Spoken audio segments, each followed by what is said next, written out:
Hi guys, Steve here in Palm Springs, and today I wanted to share with you some good news. YouTube just made some changes and they really made my day. I am so happy. This is sort of one of those behind the scenes kind of videos, so some of you may not be interested. Over the past couple of years since I started this channel, quite a few of you have left comments asking me to share information about, or behind the scenes kind of information about how I make my videos and what cameras I use and things like that. So I thought maybe I would take a few minutes and answer some of those questions. But the first thing I wanted to share is a behind the scenes bit of information.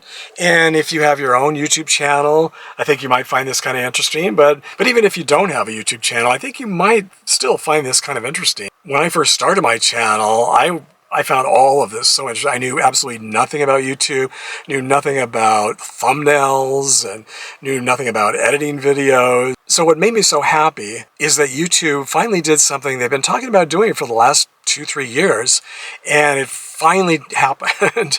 So let me just back up a little bit and tell you about thumbnails. So when you're watching a YouTube video, the reason you're watching that YouTube video is because you saw a little thumbnail, a little picture that came up on your homepage, or you were searching and it came up in your search, or wherever. There's lots of different places where those little thumbnails will come up. There's a headline that tells you what the video is about, and then there's a picture that kind of shows you what it's about. Well, thumbnails are pretty much the number one most important thing when it comes to YouTube videos. Doesn't matter, you could have the most incredible video. You could have made the best video that's ever been made in the history of videos. But if you can't get anybody to watch it, it doesn't matter. And no one's going to see it. And the way you get people to watch, primarily, is through the thumbnail. So when people are scrolling through, they see all these thumbnails. There's sometimes dozens, sometimes hundreds of thumbnails. And they say, I forget what the exact amount of time is, but they say most viewers will give your thumbnail, I don't even think maybe it's a second, maybe it's a quarter of a second look. And if it doesn't catch their eye, if it does something about it isn't appealing and intriguing and mysterious, and that you've heard the term clickbait. Well, that's where it kind of comes from. Not only the title, but also the image. You can have an image that's so shocking or amazing or surprising or mysterious that it makes you want to click on the video. So thumbnails are everything. They are really the driving force behind how many views you get on your video that you create.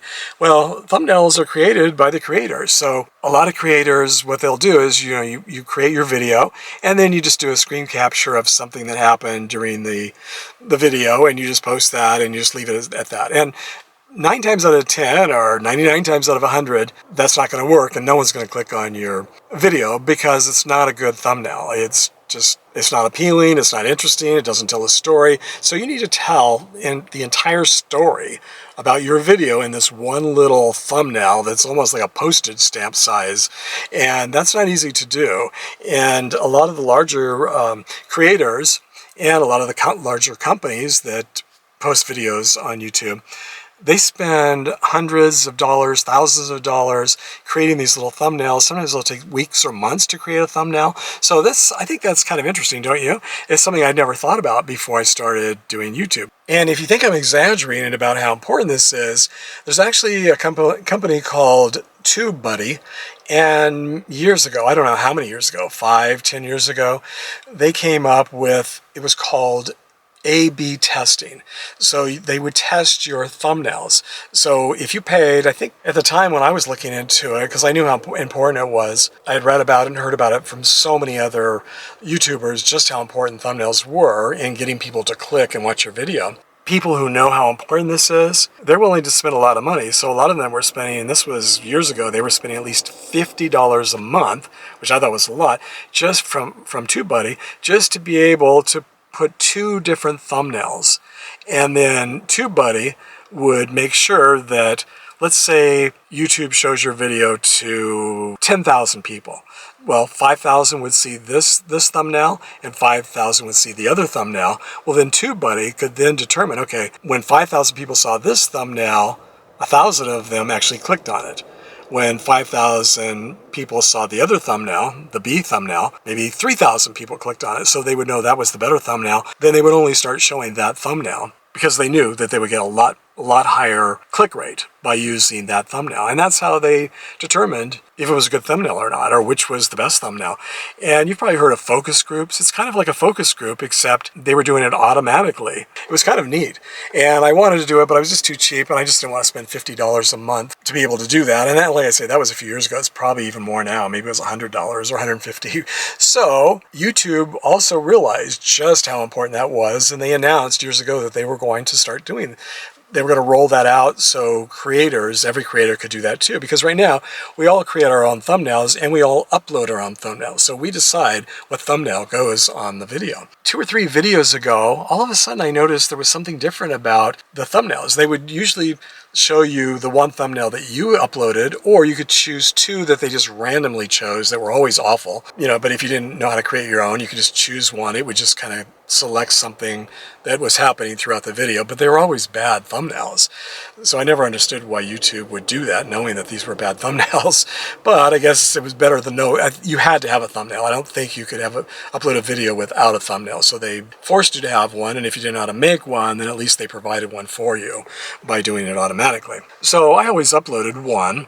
But the way I tested was I got Jim to be my guinea pig, or my test, my focus group, which was not great because, he's just looking at it from his point of view, but we're very different about what we like when it comes to thumbnails. So when I would make my thumbnails, and this may come as a surprise to some of you, I always create half a dozen to a dozen thumbnails, some with text, some without text, some with this image, some with a different image, some with long text, some with short text. So I would try all kinds of different things, and then after I created them all, then I would ask Jim to look at them. I would usually have a favorite, but then I would ask Jim to look and tell me which one he thought would be the best. Not maybe that he liked the most, but that he thought people would click on the most, that he would click on the most. I would always have to remind him, because he would say, well, I like this one because you look the best in this one, or the background looks the best. I said, well, it doesn't matter if I look good or the background looks good. It matters is it telling a story that's compelling enough to get you to click? Would you click on it? That's the only thing that really matters.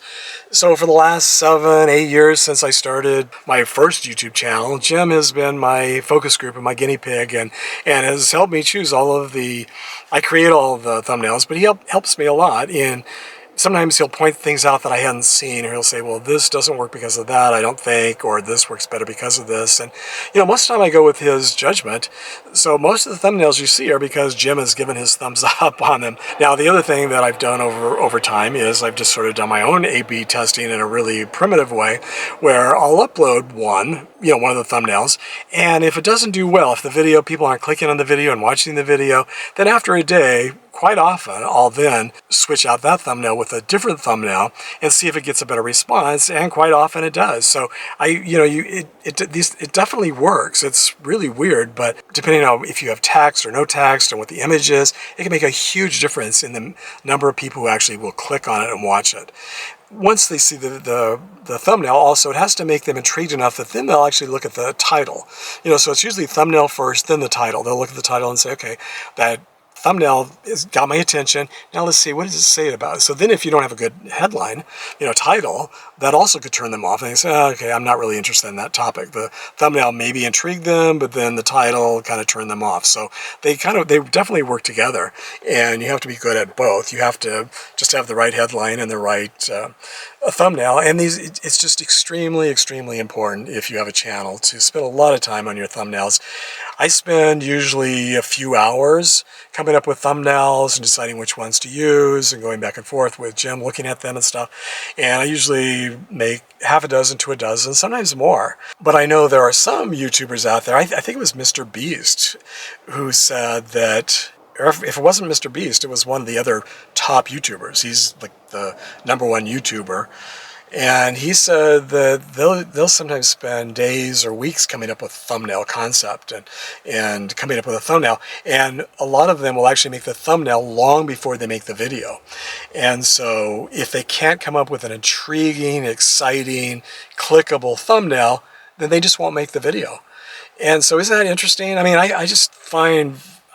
I don't, just for me, I find that really interesting. Even if I wasn't a YouTuber, I would find that interesting, because I had no idea, before, that I never gave thumbnails a second thought. I'm guessing probably most of you have never given them a second thought either, but YouTube certainly has. So to continue with YouTube, to continue with what they did, so YouTube took it even a step further. Instead of just doing A/B testing, where you have one or two thumbnails to test, they have 3 now. So I noticed a couple of days ago that they have actually 3 spots, and you can put 3 different thumbnails, and then they'll just automatically send those out. I don't know how many they test. I mean, sometimes they say on the back end you can see how many people have seen your video, and it might be like 100,000 people have seen your video and 4,000 actually clicked and watched it.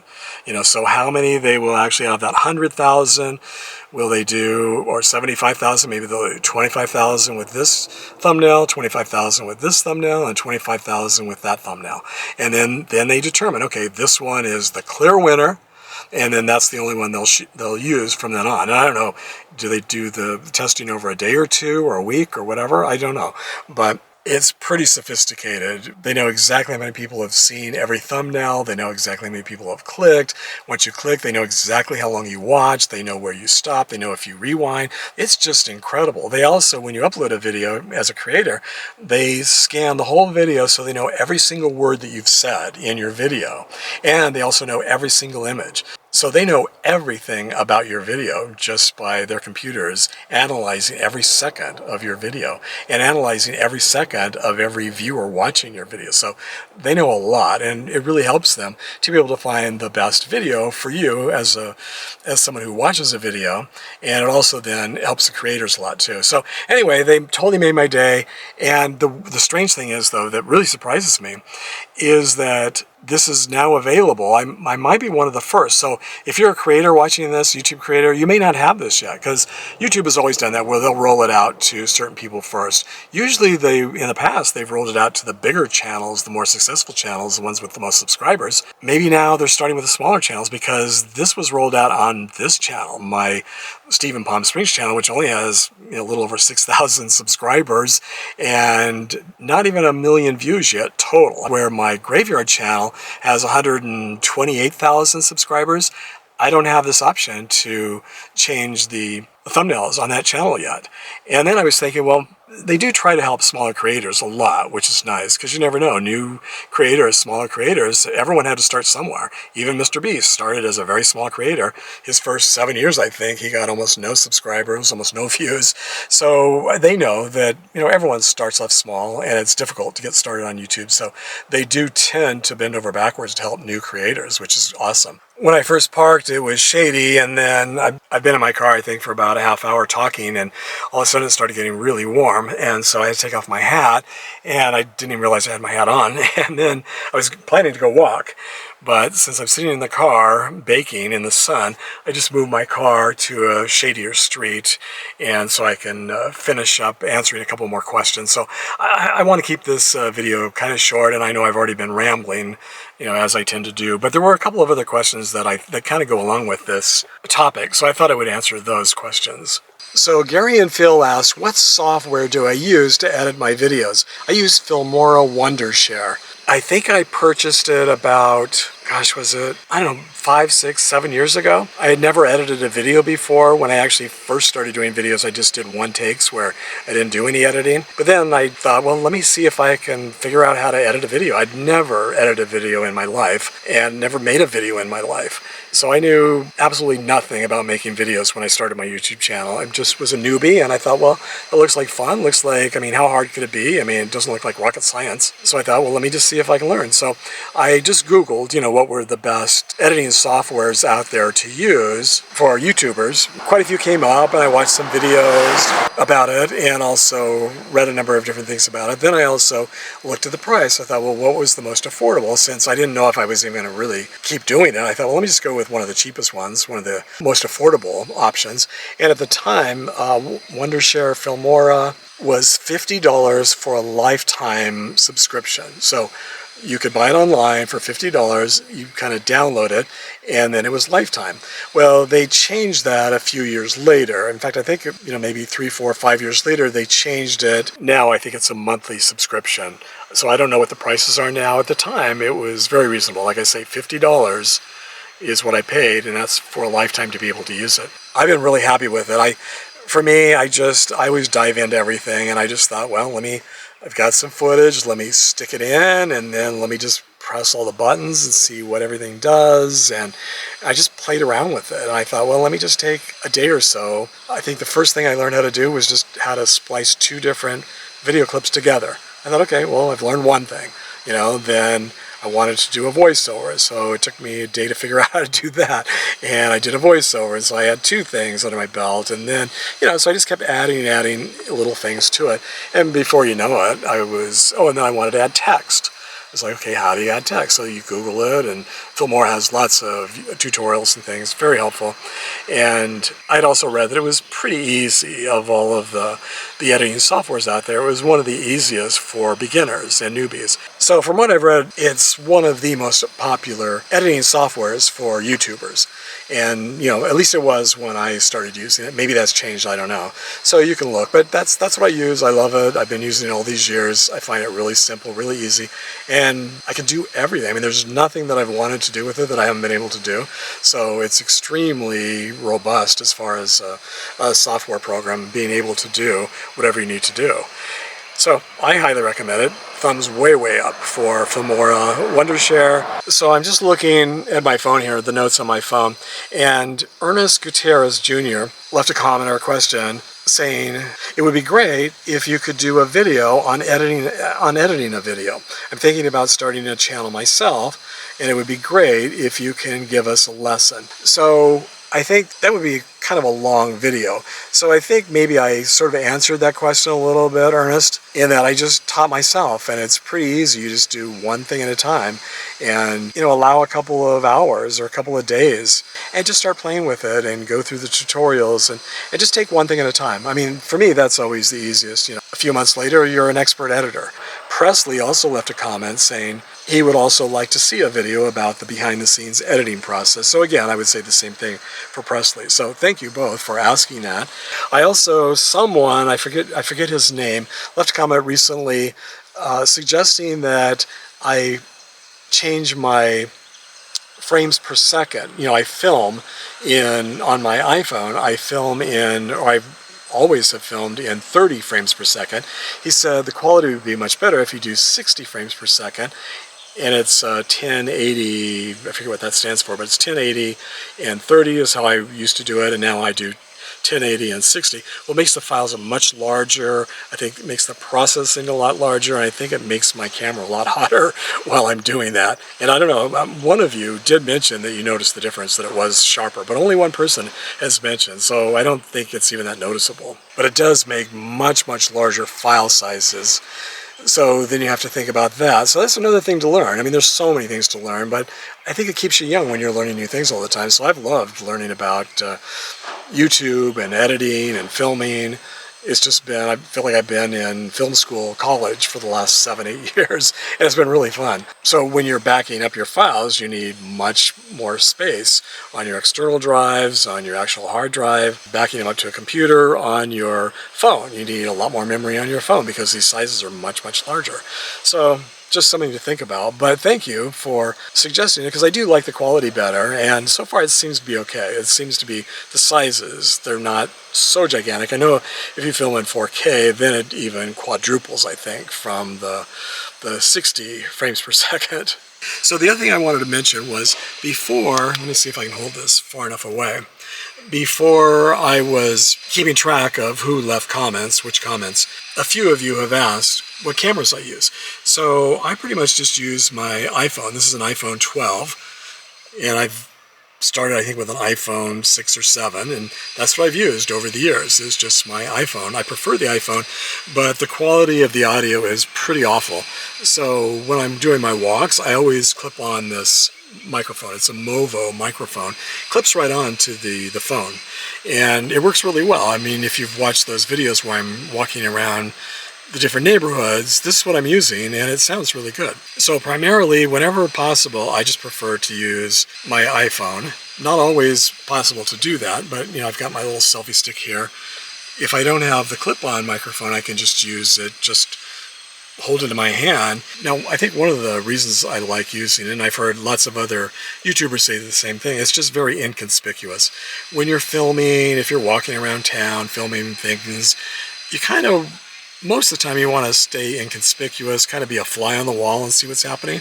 So if you've got a big camera and a big microphone like this sticking out, then people are going to notice you, and that's not always the best. So now I'm holding my iPhone, the setup you just saw, and I'm going to show you the other camera I use. So this is my Sony ZV-1. It's smaller than the iPhone, and the audio is much, much better. So whenever audio is critical, then this is the camera that I use. It's very small. You can put it in your pocket. It's smaller than my iPhone. I love this. The only problem I have is that the quality of the image doesn't seem to be as good as the iPhone, and which is weird because when I watch videos online, people comparing these two, they always say that the ZV-1 is better, has better quality, video quality. It's a camera after all, so you would think the lens would be better. So they say it's better than the iPhone, but I don't find that at all. So I probably just have the wrong settings or something, and I've tried everything. I've gone online, I've looked at everything, and I cannot find how to change the settings so that I get better video quality. So when I want really good video quality, I use my iPhone, and when I want really good audio quality, then I use my Sony ZV-1. The iPhone, I think, was $1,200, so it's more expensive. The ZV-1 that I bought probably 4 or 5 years ago, I think was around $500 or so. I think they're much more now. They have a second version, ZV-1 Mark II, I think it's called, and it's now, I think, around $900, $900. And it really hasn't changed much since the ZV-1, so I'm perfectly happy with this. As long as it lasts, I will definitely be using both of these. So these are the two cameras that I use. I'm back on my Sony ZV-1 now, and you can tell the quality. The iPhone, I did have my microphone, my external microphone on, so they're pretty good, both, once the iPhone has the microphone, but it's still not as good as this one, I don't think. This one has a much better microphone. I do have a couple of other cameras that I occasionally use. I've tried over the years, and I do have a GoPro, which is nice. They're very small. Again, you can put them in your pocket. But the GoPro that I have, I think it was maybe a GoPro 7. Honestly, I don't remember what year it was, what number it was. I bought it about probably 3, 4, 5 years ago. And I've used it a couple times underwater or in situations where there is water. And I did use it, if you watched my video when I went on the bike ride, the Tour de Palm Springs bike ride for charity, I don't know, 6 months ago or so. I actually strapped the GoPro onto my chest and rode with it the entire ride, and it was pretty cool. It got some really good footage. I mostly just fast forwarded it, but the footage was really good. But the audio is horrible. The microphone is horrible. They aren't made for vlogging in that way where you actually need to talk, and it's more for action, I think, when you're doing things, and then you can add your audio later. Or I think the newest version of the GoPro, I've heard and seen some vloggers use it, and they are able now to attach a microphone to it, an external microphone. So I guess, that would be an option if I wanted to use that with a microphone. But to be honest, these two cameras are perfectly fine, and I think they're better than the GoPro. But I still keep the GoPro just in case I need, to do some kind of an action shot, if I'm in the pool or if I'm riding a bicycle or something. As long as I don't need a microphone, my old GoPro works fine. So those are pretty much the 3 cameras that I use. But if you're just starting out, you can completely get by with just your iPhone. They're so good, especially with a microphone attached. There's really, I don't think there's anything better for vlogging or making YouTube videos than your iPhone, the newest iPhone with an attached microphone. So lots of things to think about and to know and learn when you have a YouTube channel, and for me, that's a big part of the fun, is just learning and growing, and it can be frustrating at times for sure, but overall it's really a lot of fun. So anyway, that's a few things from behind the scenes that hopefully some of you will find interesting, even if you don't have a YouTube channel. But if you do have your own YouTube channel, or you're planning to start one, hopefully that gives you a few tips that may help you a little bit, maybe save you some of the frustration and time that I took to get up to speed. So thanks for joining me today, everybody, and I'll hope to see you all next time.